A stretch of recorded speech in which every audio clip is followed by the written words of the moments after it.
Yo, what's up guys? It's me, Torge Pro. Welcome to our video today. And in this video guys, I'm going to walk you through a step-by-step process on how you can easily and quickly replace a defective keyboard of a laptop. There are a lot of ways you can do this one, and how you can replace a keyboard varies from a model to a brand. So another brand is different from another brand, a model is different from another model. All these designs when it comes to laptops have been changing over the past few years. If you haven't had any experience in opening a laptop and you don't know the indicators in which you're going to snap out first before you're going to snap out the other one, then it will be a little bit hard for you. Like what I've said, it depends on the model of the laptop, but if you're going to watch this video, you're going to have an idea what are the things you're going to look into, what are the indicators that are there in the laptop that you're going to look into before you're going to open it. What I have here is an HP laptop. I have also a replacement keyboard. So let's do this one. Come in and I'll show you. Okay, I'm going to show you the defective keys of this laptop. So I have to turn it on so that we have a starting point. So it's running on Windows 7, but the owner decided to have it replace the keyboard. And yeah, it still works. So, some of the keys are working, some are not. So I was able to log in. The first thing I'm going to do is open up Notepad, a very lightweight program, and try to type "the quick brown fox jumps over the lazy dog at the corner of the house." So if you're able to type that in, it means that all the letter keys are working. And that shows that it's working. But the problem here is the number keys. They are not working. Some are working, some are not. I want to show you closely. There you go. Some of the number are coming out, but the 1, 2, 3 are not working. I have to turn this one off. Oopsie. Okay, close the one. And the first thing we need to do is, of course, we need to remove the battery because we're going to open up this laptop. You do not need to remove all the screw of the laptop. If you can see an icon that looks like this, that means the keyboard, there's a screw under this cover that is holding the keyboard or locking the keyboard. So grab a screwdriver and try to unlock this one. And let's look inside. Snap this one out. And you can see that there is a screw.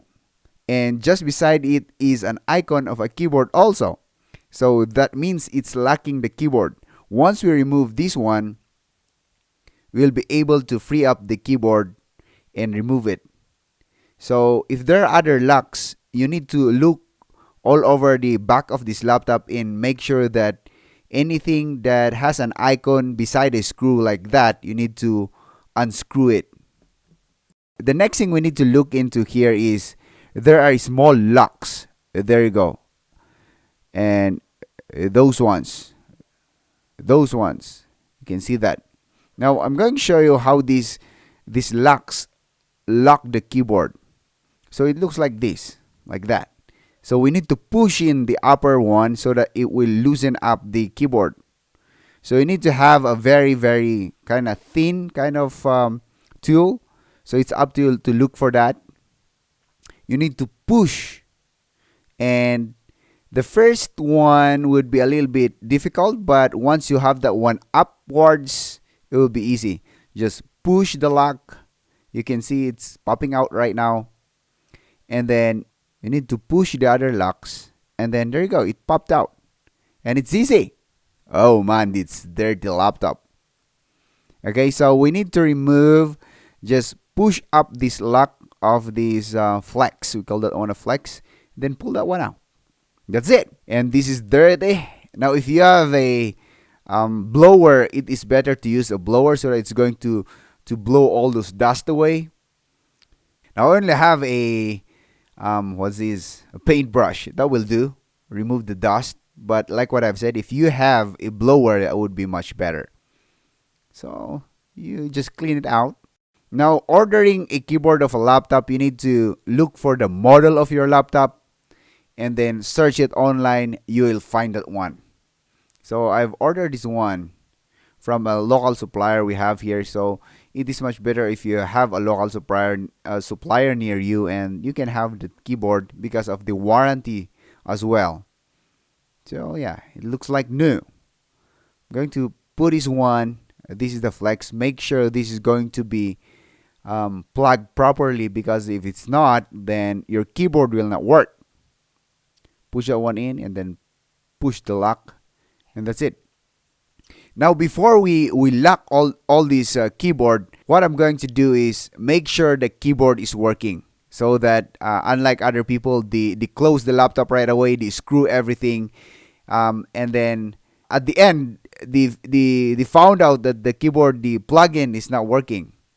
We need to make sure that it is working properly before we lock it back. There you go. Put in the password. So we're looking into the number keys, but we need to test all the keys. So I'll type it again. The quick brown fox jumps over the lazy dog at the corner of the house. If I have that one completely, then the keyboard is good. And at the same time, I need to dial in 1, 2, 3, 4, 5, 6, 7, and 9. And everything should be working just fine. All right. We got a 1, 1, 2, 3, 4, 5, 6, 7, 8, 9. Got it. Voila. It's time to lock in. Look at what I'm going to do here. Just press and it will lock it. See? That's how easy it is. And of course, after that, we can just close this laptop and then go back and screw this one. You see how the locks are holding up this keyboard. I'll just close this one and then, put this screw. It will lock that keyboard. And then, there you go. Put the battery back in. Hurrah. There you go. And password on. Let's do this. Open out Notepad and then try it one more time. And make sure that this keyboard is working properly, my friends. The quick brown fox jumps over the lazy dog at the corner of the house. 1, 2, 3, 4, 5, 6, 7, 8, 9. I think it's working. It's time to close this one, shut down. And if you have learned something from this video, guys, don't forget to hit that subscribe button, share this to your friends, and yeah, good job. See you in my next video, guys. Bye-bye.